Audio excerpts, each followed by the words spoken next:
सबसे पहले आपको बताएं कि गवर्नर केपी फैसल करीम कुंडी ने वजीर आला केपी को खत लिख दिया। खत में लिखा गया कि वाइस चांसलर्स की तकर्रियों में ताखीर से ज़ेर तालीम तलबा का मुस्तकबिल खतरे में पड़ गया है। नौजवानों का मुस्तकबिल महफूज बनाने के लिए मुखलिसाना ताउन दरकार है। तो आपको बताएं कि गवर्नर केपी फैसल करीम कुंडी ने वज़ीर आला केपी को ख़त लिख दिया। केपी में 25 पब्लिक सेक्टर यूनिवर्सिटीज़ में वाइस चांसलर्स की अदम तैनाती पर तवज्जो मरकूज़ कराई गई। ख़त में लिखा गया कि वाइस चांसलर की तकर्रियों में ताख़ीर से ज़ेर तालीम तलबा का मुस्तकबिल ख़तरे में पड़ गया है। नौजवानों का मुस्तकबिल महफूज बनाने के लिए मुखलिसाना ताउन दरकार है। तो अहम खबर आपको दे रहे हैं कि ख़त लिखा गया है गवर्नर केपी की जानिब से वज़ीर आला केपी को। फैसल करीम कुंडी ने वज़ीर आला केपी अली अमीन गंडापुर को ख़त लिखा है, जिसमें उन्होंने कहा कि केपी में 25 पब्लिक सेक्टर यूनिवर्सिटीज़ में वाइस चांसलर्स की अदम तैनाती पर तवज्जो मरकूज़ की जाए। इसी पर मज़ीद बात करते हैं, हमें ज्वाइन किया नुमाइंदा एक न्यूज़ नासिर दावर ने। नासिर, ख़त का मतन क्या है, बताइएगा तफसीलन। देखिए, यहाँ पर जो खैबर पख्तूनख्वा में जितने भी जामियात है उसके मसले मसाइल तो एक साल से चल रहे हैं। यहाँ पर जो इनके वीसीज नहीं है, बहुत सारे ऐसी यूनिवर्सिटीज है, और बाद जहाँ पर वीसीज है भी वो क्वालिफाई नहीं है उस तरीके से। लेकिन अब यह है कि जो हमारे गवर्नर खैबर पख्तूनख्वा के फैसल करीम कुंडी आए हैं, उन्होंने खत लिखा है उनको अली अमीन गंडापुर को भी कि जितने भी यूनिवर्सिटीज है इसके लिए इंतजामी जो इनके जिनका हक बनता है उसको उसमें लाया जाए, और उनको जितने भी जमात है उनको यूनिवर्सिटी के वीसीज की तकरीर की जाए। बहरहाल ये है कि खैबर पख्तूनख्वा में गुज़श्ता एक साल से ये जो यूनिवर्सिटियाँ है, जो जमात है, वो बगैर वीसी के चल रहे हैं। तो नासिर, कोई वजह सामने है कि क्यों एक साल से 25 यूनिवर्सिटीज में वीसीज मौजूद ही नहीं है? हेलो, आपकी आवाज़ कट रही है। मैं आपसे ये जानना चाह रही हूँ कि क्या कोई वजूहात सामने आई है कि क्यों एक साल हो गए और 25 के करीब यूनिवर्सिटीज हैं जहाँ पर वीसीज मौजूद नहीं है? ये बड़ी तशवीश तलब से सूरत हाल है। बिल्कुल, ये गुज़श्ता एक साल तकरीबन 1 साल से भी ज़ायद का अरसा हो चुका है कि जो यूनिवर्सिटीज है, जो जमात है, उसकी जो वीसीज के पोस्ट है वो लटके हुए हैं। ये भी हो सकता है कि इसकी ज़्यादातर जो मुहरकात है वो सियासी पेचीदगियाँ और सियासी इख्तिलाफात 34 यूनिवर्सिटी है खैबर पख्तूनख्वा में, उसमें 24 यूनिवर्सिटी ऐसी है सियासी पेचीदगियों की वजह से ये मामला अभी तक लटका हुआ है। बहुत शुक्रिया नासिर, आपने बड़ा तफसीलन हमें अपडेट किया।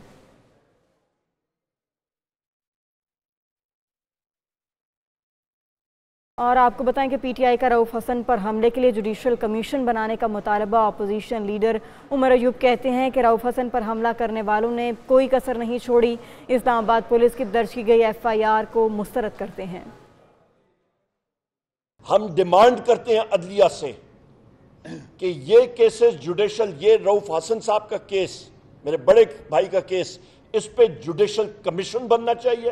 वो लोग, वो वारदाती टोला अभी तक वो कहां पे है? जिस माशरे में रूल ऑफ लॉ नहीं होगा, कानून और आकाइन की बालादस्ती नहीं होगी, वहां पे कोई किसी किस्म की सरमायाकारी नहीं होगी। इस्लामाबाद पुलिस का रिकॉर्ड, अंग्रेजी में उसको डिज़मल कहते हैं, यानी कि आदमी उसको 0+0+0 ही कह सकता है। तर्जुमान पीटीआई रऊफ हसन कहते हैं कि हमलावरों का हदफ मेरी गर्दन थी, कातिलाना हमला किया गया। जमहूरियत के धुएं के पीछे फ़र्द वाहिद की आमरीत है। रियासत ने जिस जबर का मुजाहरा किया उसकी मिसाल नहीं मिलती। उन्होंने कहा कि तमाम जबर के बावजूद पीटीआई और अवामी हिमायत को ख़त्म नहीं किया जा सकता। ये प्रॉपर ऑर्केस्ट्रेटेड प्लान था जिसके तहत ये मेरे ऊपर जो असैसिनेशन अटेम्प्ट है वो कराई गई। They went for my jugular. उनका जो जाविया था अटैक का, वो इसको था कि यहां काटे, गला काटे। ये जख्म शायद नजर भी ना आए, लेकिन जो घाव लगाए हैं शख्स वाहिद की डिक्टेटरशिप ने इस मुल्क, इस रियासत की रूह के ऊपर, इस रियासत के लोगों की रूह के ऊपर, वो ऐसे जख्म है, वो ऐसे घाव है जो माइल नहीं होंगे। उसके बावजूद जो इनका बेसिक ऑब्जेक्टिव था वो ये था कि जी पार्टी को खत्म करना है, पीटीआई की लीडरशिप को खत्म करना है। अक़वाम मुत्तहिदा के वफ़द की पीटीआई सेंट्रल सेक्रेटरीट आमद। अक़वाम मुत्तहिदा के 5 रुकनी वफ़द की रऊफ हसन और पीटीआई क़यादत से मुलाकात। अक़वाम मुत्तहिदा के वफ़द ने पीटीआई के सेक्रेटरी इत्तलात रऊफ हसन की खैरियत मालूम की। मुलाकात chairman PTI barrister Gohar, secretary general Umar Ayub, Khalid Khurshid और दीगर रहनुमा शरीक थे।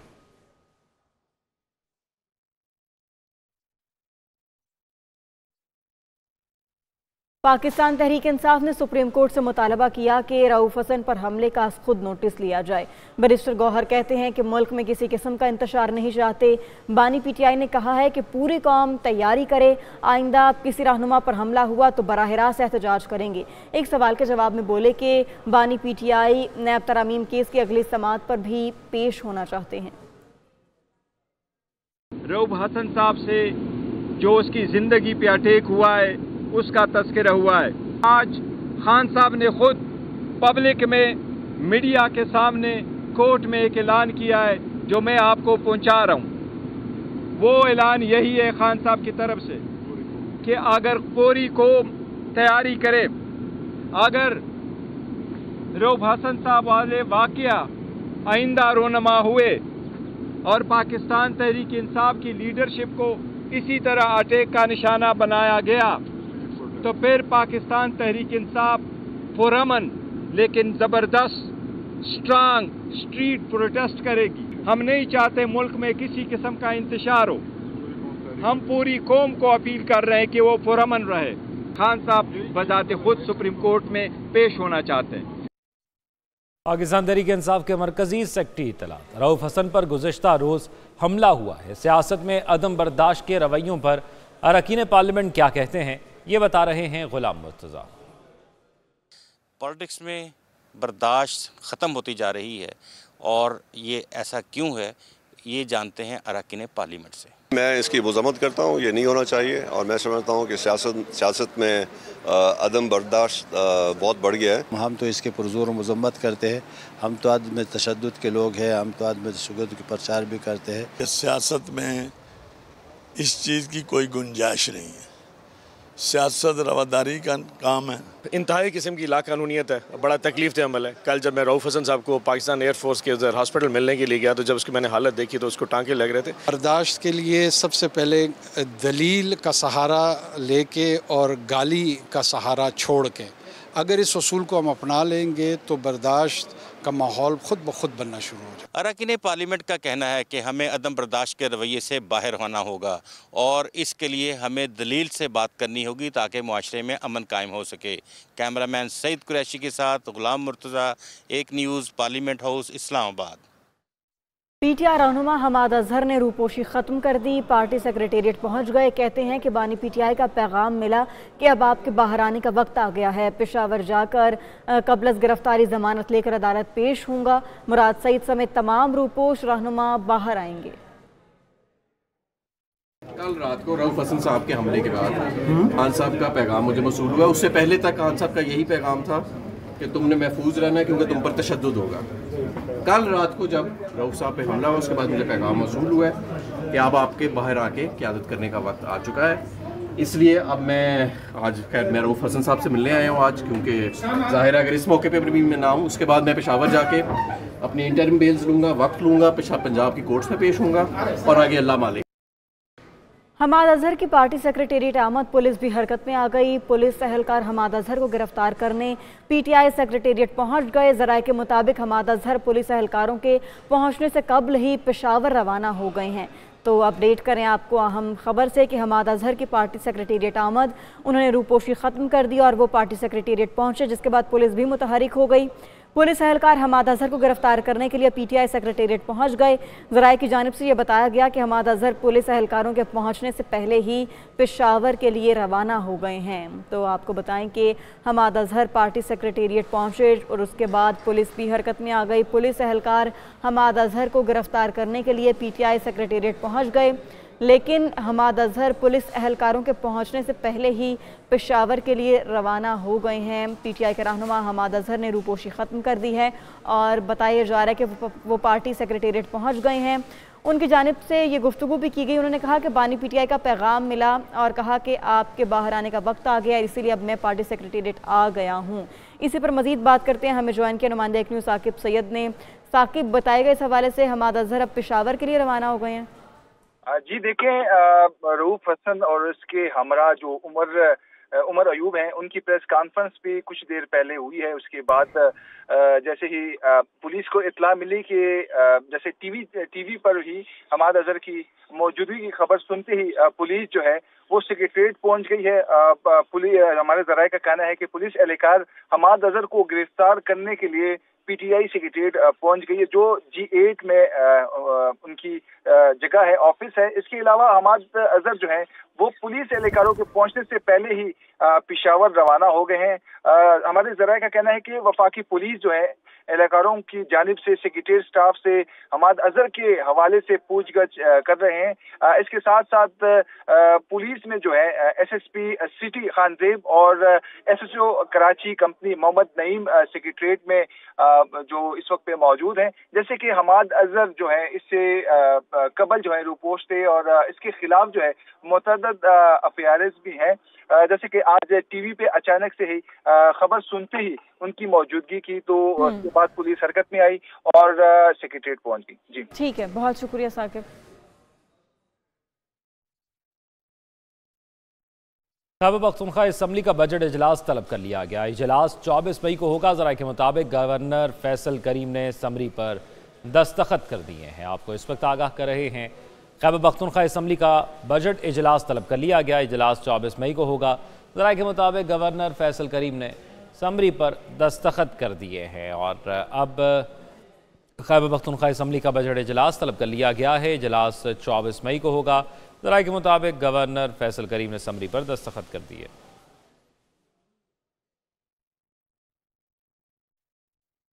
सिंध बिल्डिंग कंट्रोल अथॉरिटी में मुबैना करप्शन का मामला। वज़ीर आला सिंध के नोटिस के बाद तहकीकात का आगाज़ कर दिया गया। ज़राए के मुताबिक आला हुक्काम के हुक्म पर एडिशनल डायरेक्टर जनरल मुअत्तल SBCA से नक्शों की मंजूरी का रिकॉर्ड तलब कर लिया गया। एडिशनल डायरेक्टर समेत 4 अफसरान को मुअत्तल किया गया।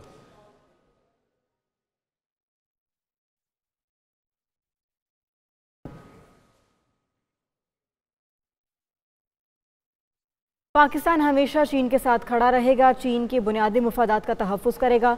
सदर मुमलिकत आसिफ अली ज़रदारी का पाकिस्तान में चीनी मीडिया को इंटरव्यू। बोले कि दोनों ममालिक के दरमियान लोगों की नकलो हरकत आसान बनाने के लिए मज़ीद पॉलिसियों की ज़रूरत है। 11 साल कबल पाक चीन इक़्तिसादी राहदारी के आगाज़ के बाद से गवादर बंदरगाह में तरक्याती काम हुए। गवादर बंदरगाह पूरी दुनिया से हमेशा सरमायाकारों को खैर मकदम करेगी। सदर मुमलिकत का दोनों ममालिक के माबैन अवामी तबादलों को मजबूत बनाने की अहमियत पर जोर।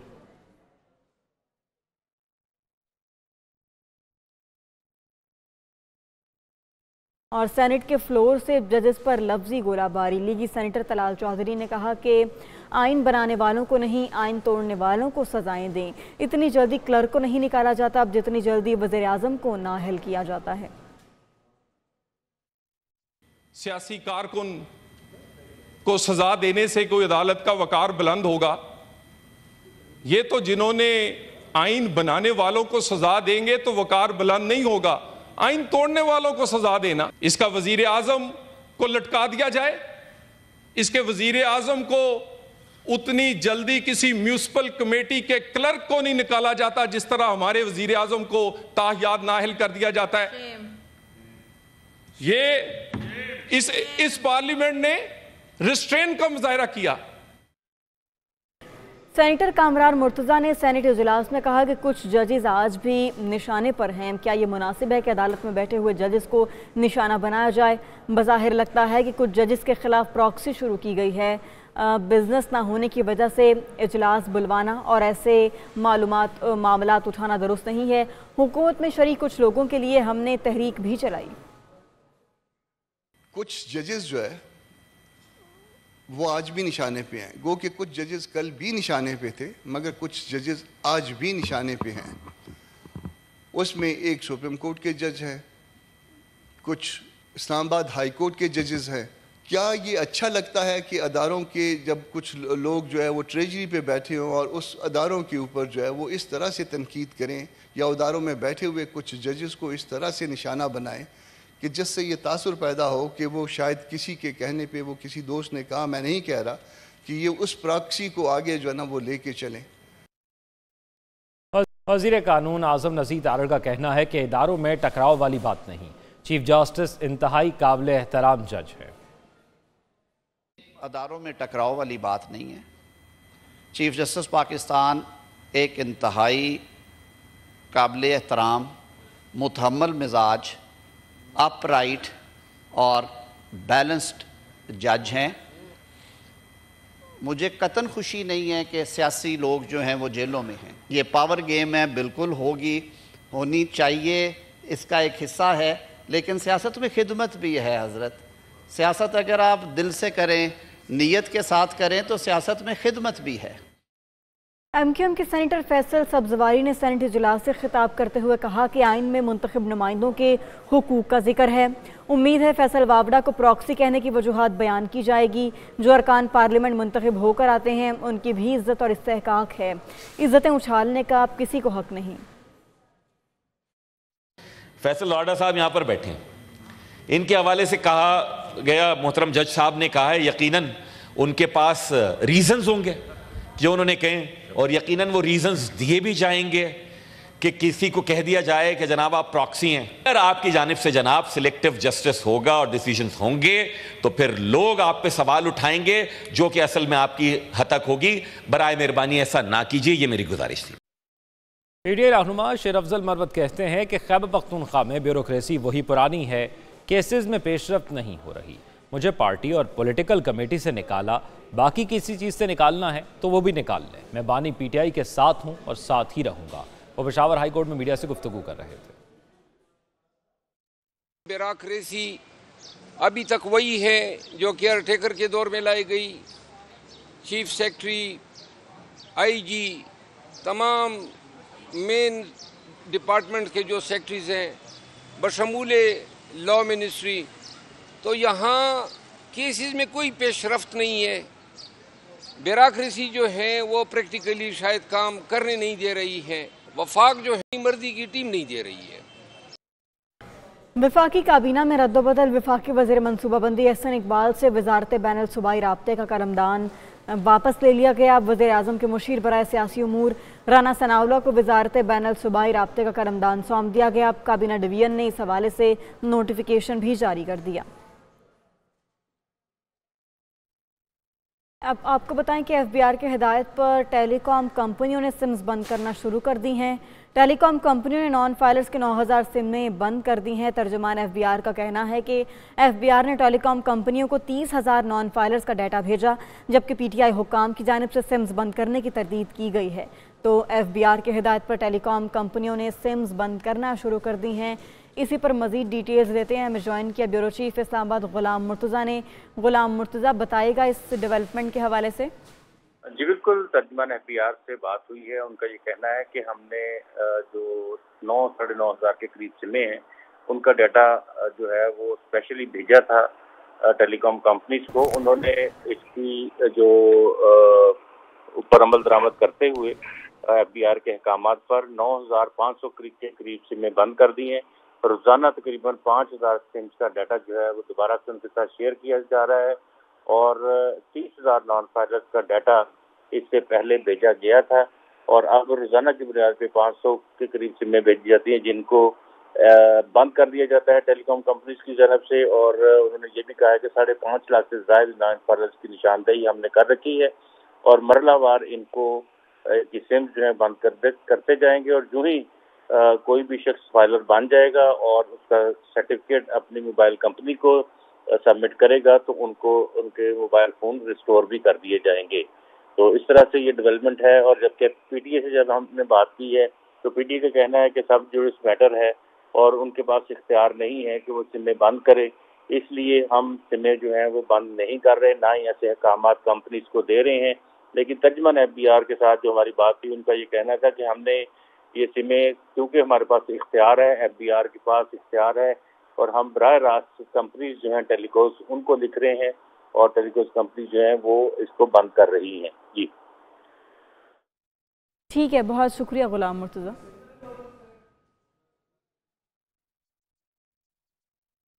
सिंध बिल्डिंग कंट्रोल अथॉरिटी में मुबैना करप्शन का मामला वज़ीर आला सिंध के नोटिस के बाद तहकीकात का आगाज़ कर दिया गया। ज़राए के मुताबिक आला हुक्काम के हुक्म पर एडिशनल डायरेक्टर जनरल मुअत्तल SBCA से नक्शों की मंजूरी का रिकॉर्ड तलब कर लिया गया।